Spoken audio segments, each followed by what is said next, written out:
Hello, good morning दोस्तों कैसे हैं आप लोग। आशा करता हूं कि आप लोग सब कुशल से होंगे। मैं भी ठीक ठाक कुशल से हूं और अच्छी एक्सरसाइज चल रही होगी। और मैं आशा करता हूं कि आप लोगों को भी अच्छी एक्सरसाइज चल रही होगी दोस्तों, और अच्छी रिकवरी हो रही होगी। तो अपनी निरंतरता के क्रम में दोस्तों मैं आज जो है सुबह मॉर्निंग वॉक वगैरह करके सब कुछ आ गया हूँ। मैं अपने मंदिर के पास में यहाँ आकर के थोड़ा एक्सरसाइज वगैरह किया हूँ अभी। और वही भी एक्सरसाइज करते करते मैं एक एक्सरसाइज कर रहा था कि जो कि एक पैरालिसिस पेशेंट के लिए बहुत जरूरी होता है।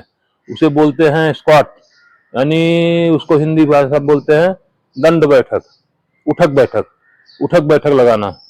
तो उसी उठक बैठक के फायदे के बारे में आज दोस्तों मैं आज एक बहुत इंपॉर्टेंट वीडियो बनाने जा रहा हूँ। तो उठक बैठक की वैल्यू क्या है, एक स्वास्थ्य एक जो स्ट्रोक पेशेंट वो समझता है।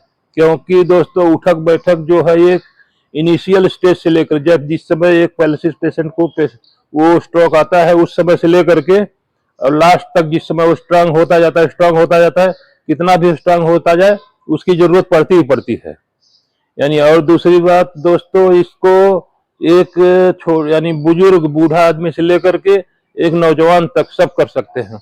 जिसकी जितनी कैपेबिलिटी है उतनी कर सकते हैं। और इसका फायदा तो क्या मैं बताऊं, इसका फायदा समझ लीजिए उतना ही होता है जितना कि यानी कोई भी एक्सरसाइज में नहीं कर सकती, एक्सरसाइज नहीं कर सकती।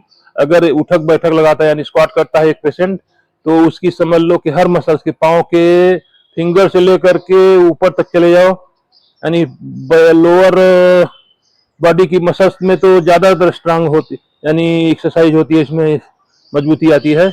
लेकिन इसके अलावा दोस्तों जो अपर बॉडी है उसमें भी यानी मजबूती आती है, उसकी भी एक्सरसाइज होती है। तो उठक बैठक जो होता है, जो स्क्वाट होता है, उससे कोई भी शरीर का पार्ट बचता ही नहीं है कि उसकी मसल्स की एक्सरसाइज ना होती हो।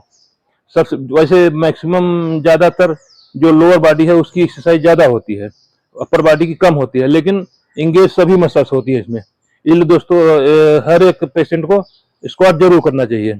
स्क्वाट के बहुत बड़े फायदे हैं।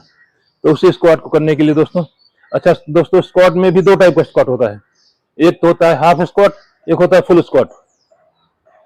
तो पहली बात तो जो पेशेंट अगर न्यूली हैं जो कि बैलेंस नहीं बना सकते हैं, तो चारपाई के साथ हाफ स्क्वाट जो है, चारपाई पे खड़े हो जाएं चारपाई के साथ में, और उसे हाफ स्क्वाट का पहले मैं एग्जांपल देता हूँ।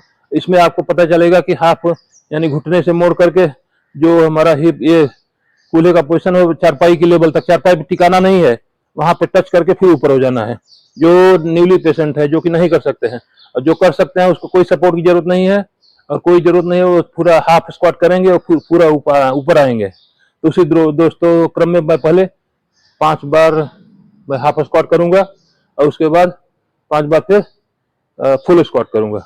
तो हाफ स्क्वाट के भी फायदे हैं बहुत ज्यादा, और फुल स्क्वाट, दोनों स्क्वाट के फायदे हैं दोस्तों। तो इसमें देखिए दोस्तों, एक तो अगर पेशेंट खुद बिना हाथ पकड़े कर सकता है, बिना हाथ पकड़े, लेकिन क्या है एक पेशेंट को अपने क्योंकि दोनों दोस्तों जैसे कि हमारा हाथ भी इंगेज हो जाए, तो ऐसे करके ना इसको जो है ऐसे ग्रिप करके ऐसे पकड़ो, ऐसे पकड़ करके और ऐसे करके ऐसे करो दोस्तों, इस तरह से करके। और यहाँ पे यानी हाफ स्क्वाट के लिए इतना तक आओ, यहाँ तक यानी हाथ इतनी लेवल तक यानी आप यहाँ तक होल्ड कर सकते हो।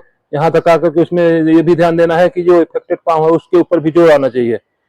कभी वो दिमाग तो बोलेगा हमेशा कि अच्छे वाले पाँव पे पूरा जोर जाए, लेकिन कोशिश करना चाहिए कि दोनों पाँव पे जोर आए।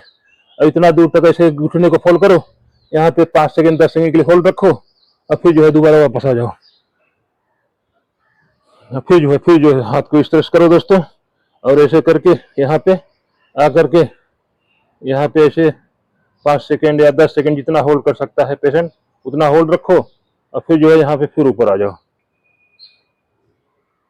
इसके पाँव की जो पोजीशन होती है दोस्तों, मैक्सिमम यानी 12 से 18 इंच का गैप रखो पाँव से पाँव के बीच में। इससे कि थोड़ा बैलेंस आपका सही बनेगा। और इस पर भी यानी बॉडी वेट को बाएं तरफ करके, जो मेरा इफेक्टेड पाँव है बाएं तरफ का, बाएं पर बॉडी वेट करके, और इसको जो है फिर यहाँ पे आधा दूर हाफ यानी स्क्वाट करना है, आधा ही करना है। आधा करके यहाँ पे 5 सेकंड या 10 सेकंड के लिए होल्ड रखो, और फिर जो है दोस्तों यहाँ पे वापस आ जाओ। ये दोस्तों हो गया हाफ स्क्वाट। हाफ स्क्वाट को की वैल्यू अलग है और फुल स्क्वाट की वैल्यू अलग है, इसलिए दोनों स्क्वाट को करना चाहिए दोस्तों। अभी यहीं से मैं फुल स्क्वाट करूंगा। फुल स्क्वाट में क्या होता है कि बॉडी वेट को पूरा नीचे जमीन पे ले जाना चाहिए। अभी देखिए इस तरह से करके और ऐसे करके ये ये हाथ के पकड़ने की जरूरत नहीं है, क्योंकि दोस्तों इसमें क्या है, जब फुल अगर पेशेंट होता है वो बैलेंस नहीं बनेगा हाथ पकड़ कर, और ऐसे रहेगा कम से कम वो जमीन पे हाथ तो लगा सकता है, इसलिए इसको हाथ छोड़ के करेंगे। और जब जिसमें बैलेंस बिगड़ेगा तो हम हाथ लगा सकते हैं नीचे।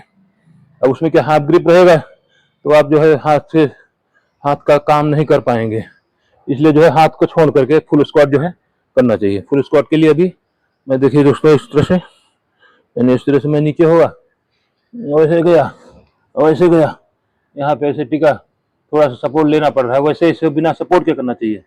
अभी इसको फिर जो है यहाँ से फिर ऐसे आ जाओ, और कोशिश ये होनी चाहिए दोस्तों कि एड़ी भी जमीन से लगी हुई हो। देखिए अभी मैं कोशिश करता हूँ कि एड़ी लगी रहे, नहीं एड़ी नहीं लग रही है। अभी देखिए फिर, अब इसी को मैं जल्दी वाले मोशन में दिखाता हूँ। जल्दी मोशन में क्या होता है कि उठ तो जाएगा आदमी, लेकिन वो फायदेमंद कम होता है। बिना होल्ड के नीचे जाकर के कम से कम 5 सेकंड 10 सेकंड होल्ड रखना चाहिए। अभी मैं जल्दी करूंगा, ऐसे देखिए, ऐसे गया वैसे गया, ऐसे आ गया, बैलेंस बिगड़ता है, लेकिन क्या है कि इसका फायदा भी नहीं है। इसलिए नीचे जाने का जो है, नीचे जाओ ऐसे, ऐसे नीचे जाकर के देखिए ऐसे यहाँ तक जाओ और फिर जो है ऐसे आ जाओ। इसलिए थोड़ा सपोर्ट लेकर के करो। कोई पेशेंट जो है जो बैलेंस नहीं बना सकता है उसको सपोर्ट लेके करना चाहिए। अभी देखिए मैं भी एक कोशिश करता हूँ बिना सपोर्ट पूरा जाकर के नीचे रुकूं ऐसे, लेकिन नहीं बन रहा है। जाकर के सपोर्ट थोड़ा सा लेना ही पड़ता है हाथ का। इस तरह दोस्तों ऐसे करके फिर ऐसे ऊपर आ जाना चाहिए। ये तो फुल स्क्वाट हुआ। दोनों टाइप के स्क्वाट जो है एक पेशेंट के लिए। अब इसमें दोस्तों आप खुद देखो कि आपके नीचे यानी एंकल से, एंकल में भी यानी फोल्ड होता है, जब ऐसे जाते हैं तो एंकल में भी फोल्ड होता है, और एल्बो जो आपका नी होता है वो भी फोल्ड होता है, और जो है कूल्हे से यानी जो हमारी जांघ की में जितनी भी मसल है, यानी कोई मसल इसमें जो है ना, इसमें नहीं छूटती है। तो इसलिए दोस्तों इसमें और थोड़ा सा कॉन्फिडेंस आने के बाद में एड़ी के ऊपर जाओ, और एड़ी के ऊपर जाकर के नीचे से ऊपर आओ। एड़ी बिल्कुल जमीन से टच होना चाहिए। इसका फायदा तभी होता है जब एड़ी जमीन से टच रहेगी, क्योंकि एड़ी का बहुत बड़ा रोल होता है दोस्तों। जब तक एड़ी जमीन पे नहीं रहती है तब तक उस स्क्वाट का फायदा नहीं होता है, कम होता है लेकिन कम होता है। यानी जो हमारी जो, क्योंकि बॉडी वेट पूरा जब एड़ी के ऊपर आता है तभी जाकर के उसका पूरा मोशन बनता है वॉकिंग का। तो वैसे दोस्तों इसमें जब कमी रहती है पेशेंट के अंदर, जब पूरा फुल रिकवर नहीं रहता है, देखिए ये ऐसे ऐसे ऐसे बैलेंस बिगड़ सकता है। इसलिए